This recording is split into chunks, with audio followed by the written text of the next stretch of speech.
Man, oh man, rough news coming out of the Cleveland Browns for Dillion Gabriel. It looks like he is about to go from being labeled as the supercomputer from Kevin Stefanski to unemployed from Todd Monken. It appears Dillion Gabriel is about to be released from the Cleveland Browns if they do not find a trade suitor, because they do have a plan on potentially bringing in a third quarterback, and they can't afford to have four quarterbacks in training camp like they did last year. And Dillion Gabriel's the odd man out. We got to get into this article. Welcome to Keep the Vision. Make sure you like, comment, subscribe, share the channel, hit that bell notification, and hype the video. Let's get right into things. Here it says Dillion Gabriel handed dire update on Browns' future ahead of free agency. And also, this is combine week. So, this is when a lot of the bare bones get done and the back channels get opened up for a lot of these deals that happen, draft time and free agency deals, guys getting cut and released and all of that. This is when it starts to go down. Here it says the Cleveland Browns don't know who their starting quarterback is going to be in week one. We know it's going to be Shedeur Sanders, or even necessarily which three signal callers will top the depth chart. But they do know there won't be a multi-pronged QB competition stretching deep into the summer.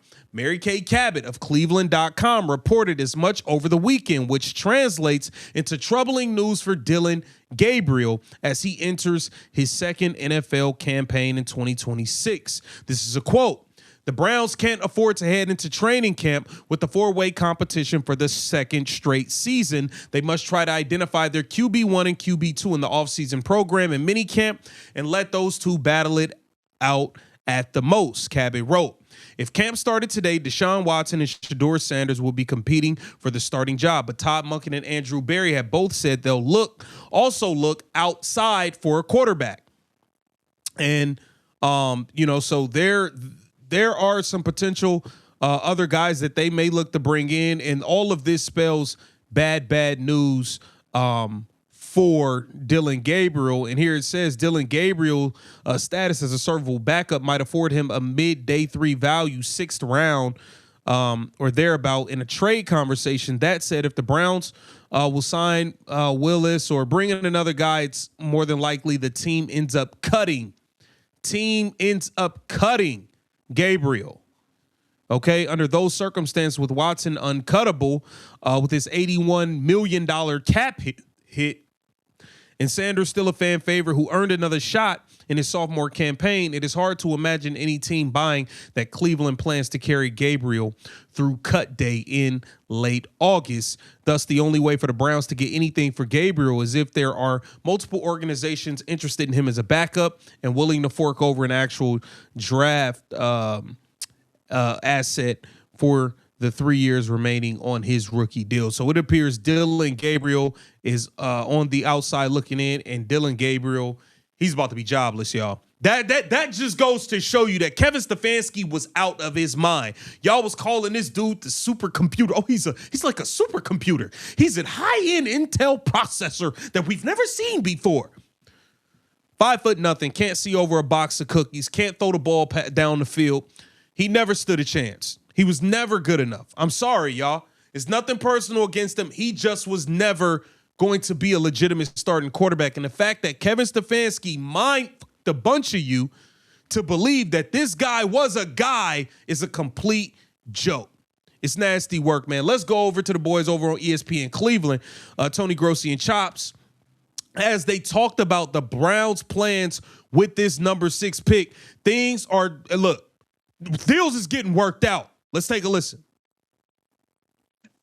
If there's one thing, you mentioned a lot of things, and he certainly has all of that on his plate, just as every GM does at the combine.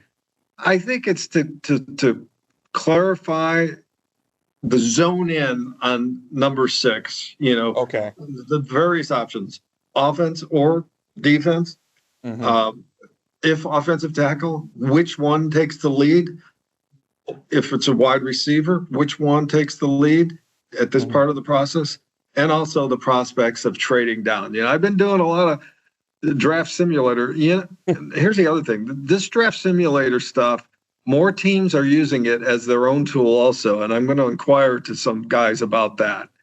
Well, Tom Telesco revealed that, and we know I don't know if he consults for the Browns, and he said that they use it. Yeah. They all do mock drafts, but now the simulators are interesting because those are AI supported, right? Yeah. I mean, they're giving you good estimates of what other teams might do if this. Yeah. So anyway, the prospects of trading down, maybe not only once, but twice, and picking up a few extra picks. I've done a few simulations, chops, not for my mock draft 1.0, but otherwise. And I've dropped down from 6 to 8 for a second round pick next year, and from 8 to 10 for a second round pick next year. If he could collect 2 number 2s for next year and still get the player he wants at number 10, that's going to be pretty enticing. So do you think that Andrew Berry is going into this thinking about a trade down? Because I think, Tony, when we bring up trade back, a lot of Browns fans, alarms go off in their head because they just want that left tackle or that wide receiver. But, like, how do you think he's kind of going into this thinking about it? Like, we know with the number 2 pick last year, that was too good of a deal for him to pass up when he got offered the future first. So is he kind of, is it that type of situation? Or do you think that he's like, look, I could accumulate more picks and still maybe get the guy I want later? Like, so I'm looking to trade back. Like, how do you think Andrew Berry's going about this? Well, I think a couple factors here. Caleb Downs, okay? Yeah. Very coveted by other teams.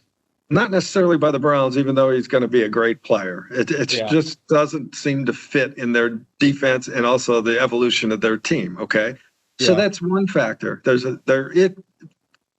Even though there's not a quarterback people are after, he could be a magnet for a trade down. Also, consider this: if they're looking at offensive tackle and they're just hooked on, let's say, Monroe Freeling of Georgia, a natural left tackle who. Yeah.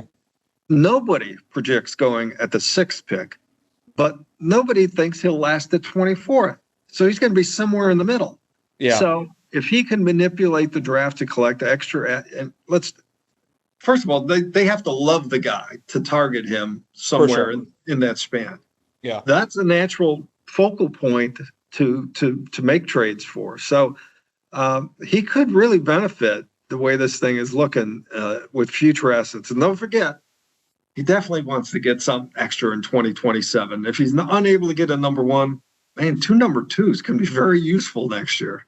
And then, like I brought up earlier, Tony, another big part of the Combine week is talking to other teams about veteran trades and talking to agents about potential free agents. I did want to bring up Cameron Wolf from the NFL Network specifically linked the Browns to Rasheed Walker as a team to keep an eye on in terms of the pending offensive tackle free agent coming up. What do you make of that specifically? And then are there other trade targets or free agents that maybe Barry might be looking at this week?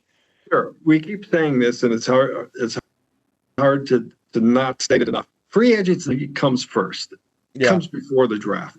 So here at the Combine, if the Browns really do take a liking to, let's say, Francis Maui-Noa, but they say, you know what? He's either a right tackle or a right guard. Okay, but he's going to be a great one. So then they look at Rasheed Wallace, who's a left tackle, starting left tackle for the Rasheed Walker, yeah. Rasheed Wallace, great hooper in his day. Got my Rasheeds messed up. Yep. So then they get a good evaluation of Maui-Noa.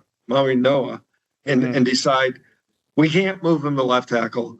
He's either a right guard or a right tackle, but that's okay because we're going to get our left tackle in free agency. So those kind of